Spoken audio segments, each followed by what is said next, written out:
नमस्ते दोस्तों, wonder mom channel में आप सबका स्वागत है।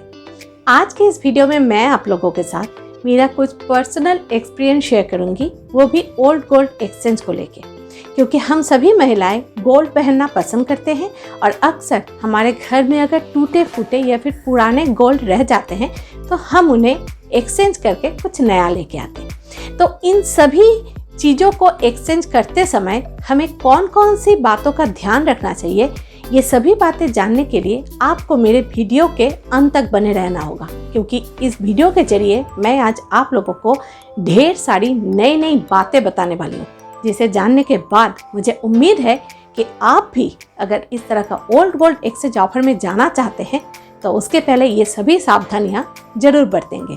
मेरे पास कुछ पुराने गोल्ड ज्वेलरी था जिसमें कुछ टूट फूट गए थे और कुछ का रंग बिल्कुल ख़राब हो गया था, तो मैं सोची क्यों ना इनको एक्सचेंज करके कुछ नया ले लेती हूँ।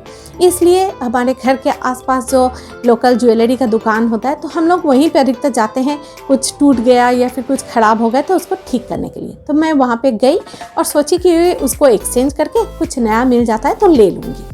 तो मैं जब वहाँ पे गई तो उन्हें पहले जाके मैं सारी ज्वेलरी दिखाई, तो दिखाने के बाद वो उसे वेट करने के बाद वो बोले कि इसका इतना वेट है मैम, तो इसे तो पहले पिघलाना होगा, पिघलाने के बाद इसका पता चलेगा कि ये कितना आपका, इसका क्वालिटी कैसा है, यानी इसका प्योरिटी कैसा है, और उसके बाद ही मैं इसका वैल्यू आपको बता पाऊँ। कुछ भी एक आइडिया मुझे दीजिए ताकि पता चले कि इसका कितना मिल सकता है। तो मुझे एक बहुत ही नॉमिनल एक रेट दिए, बोले कि एक्चुअली हम लोग जो पुराने सोना लेते हैं तो उसका हम लोग का रेट ऐसा चलता है, और नया सोना का रेट तो बहुत ज़्यादा डिफरेंस, क्योंकि पुराने सोने के साथ नया सोने का रेट का बहुत ज़्यादा डिफरेंस यहीं पे हो गया। तो मैं बोली ठीक है। तो उन्होंने कहा कि इसको रख के जाना है, और रख के जाने के बाद आपको 1 दिन या 2 दिन में मैं आपको बता दूंगा कि इसका कितना वैल्यू हो सकता है। तो मुझे था जल्दी, क्योंकि मैं देख रही थी कि रेट थोड़ा बहुत सही जगह पे है, तो मुझे इसी रेट में लेना है, तो इसलिए मैं देरी नहीं की। मैं बोली ठीक है, आप इसको दे दीजिए, मैं बात करूँगी। क्योंकि मुझे लगा कि यहाँ पे कुछ भी ट्रांसपेरेंसी नहीं है, वो मेरे आंखों के सामने इसको पिघलाएंगे नहीं।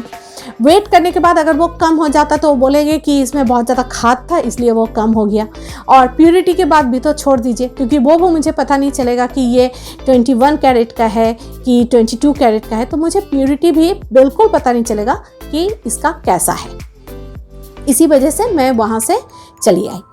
तो लोकल दुकान में सबसे बड़ी प्रॉब्लम ये होता है कि आपकी आंखों के सामने कुछ नहीं होता है, और अगर कुछ भी होता भी है तो आपको ये बात पता नहीं चलता है कि वो कितना प्योर है, क्योंकि वहाँ पे प्योरिटी अगर वो आपको बता देंगे 18 कैरेट का है तो आपको वही मानना पड़ेगा, अगर वो बोलते हैं कि उससे भी कम का है तो आपको वही मानना पड़ेगा, और जबकि आप नया सोना खरीदने जाएंगे तो आपको 22 कैरेट का देना होगा। अब रहा नए सोना खरीदते समय वो हमारे साथ पुराने गोल्ड एक्सचेंज में कौन सा पॉलिसी अप्लाई करते हैं। जब मैं पुराना गोल्ड एक्सचेंज करने जाती हूँ तो वो बोलते हैं कि पुराने गोल्ड एक्सचेंज का वैल्यू कुछ और है और नया जो आप लेंगे उसका वैल्यू कुछ और है, यानी पुराने गोल्ड के साथ नया गोल्ड का एक्सचेंज वैल्यू में एक डिफरेंस। मान लीजिए जितना भी हुआ, 2000 हुआ, 3000 हुआ, जितना भी हुआ वो डिफरेंस पहले ही वहाँ पे हो गया, क्योंकि ये उन लोगों का रूल में है कि पुराने गोल्ड हम लोग इस रेट में लेते हैं और नए गोल्ड का ये रेट है। तो मैं सोची कि जब रेट में है यहाँ पे इतना डिफरेंस हो रहा है, प्लस वो मुझे वैल्यू भी बहुत कम बता रहा है, गोल्ड का प्योरिटी भी नहीं बता पा रहे, तो मैं वहाँ पे उसको एक्सचेंज नहीं की और वहाँ से उसको लेके वापस आ गई। पहले मैं और भी 1-2 दुकान में दिखाई तो उन्होंने भी मुझे करीब करीब सेम यही सारी बातें बताई, और उसके बाद मैं इसको लेके कहाँ गई चलिए देख लीजिए।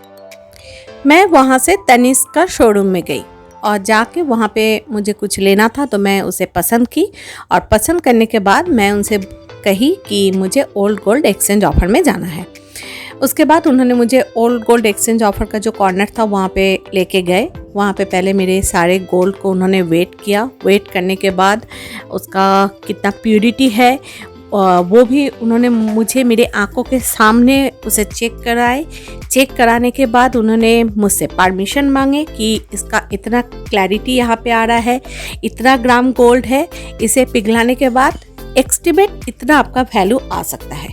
यानी मुझे मेरे आंखों के सामने पता चल गया कि मेरा गोल्ड का क्लैरिटी कितना है। उसे मेरे आंखों के सामने ही पिघलाया जाएगा, मैं देख रही हूँ। उसके पहले उन्होंने मुझसे परमिशन भी मांग लिए कि इसे पिघलाने के बाद इतना वैल्यू हो रहा है, तो आप इसमें राज़ी हैं कि इसको मैं पिघलाने दूँ? तो मैंने बोला हाँ। पिघलाने के बाद फिर से उन्होंने दोबारा उसे वेट करने के बाद उसका प्योरिटी चेक किए, और चेक करने के बाद उन्होंने मुझे बताया कि ये इतना कैरेट गोल्ड का ये आपका वैल्यू आ रहा है। तो मैं देखी कि मेरा गोल्ड करीब करीब 21 कैरेट का हुआ। यानी जो लोकल दुकानदार मुझे बोल दिए थे कि वो 18 कैरेट का भी नहीं होगा बल्कि उससे और ख़राब होगा, उसके जगह मुझे 21 कैरेट गोल्ड का मुझे प्योरिटी मिला, मुझे प्राइस भी मिला। और उसके साथ साथ उन्होंने मुझे ये भी बताया कि अभी जो ओल्ड गोल्ड आप एक्सचेंज कर रहे हैं, तो आप न्यू गोल्ड जो परचेस करेंगे उसका जो रेट है उसी सेम रेट में आपको ओल्ड गोल्ड एक्सचेंज का भी रेट मिलेगा। यानी यहाँ पे भी मेरा रेट का घाटा नहीं हुआ। और इस समय ओल्ड गोल्ड एक्सचेंज का ऑफर भी चल रहा था, तो इसलिए मुझे बहुत अच्छे प्राइस में मैं न्यू गोल्ड खरीद ली। और यहाँ पे नेल आर्ट और मेहंदी का प्रोग्राम भी चल रहा था, तो सभी कस्टमर यहाँ पे आके नेल आर्ट भी करा रहे थे, साथ में मेहंदी भी लगा रहे थे। मैं भी हाथ में मेहंदी भी लगाई, नेल आर्ट भी की और साथ साथ में शॉपिंग भी कर ली।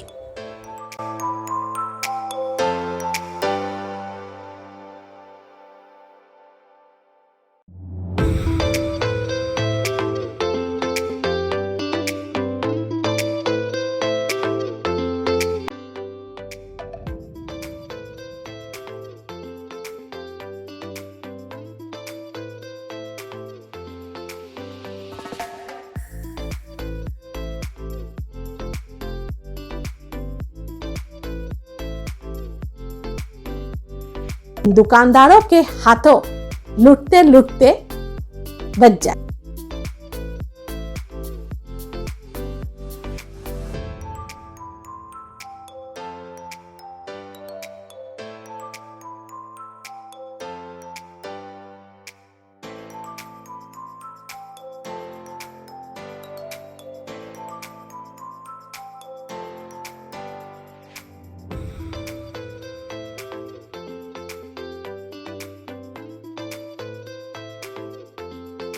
आज की ये वीडियो आप लोगों को कैसी लगी, ये बात आप हमें कमेंट बॉक्स में जरूर बताएं, क्योंकि मेरी कोशिश रहती है आप लोगों के पास कुछ अच्छी अच्छी बातों के साथ कुछ अच्छी अच्छी चीज़ों का शेयर करना है।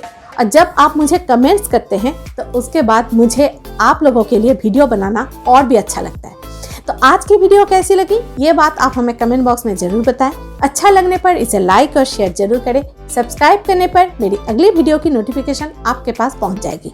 अगली वीडियो में फिर से आप लोगों से मुलाकात होगी। तब तक के लिए अलविदा।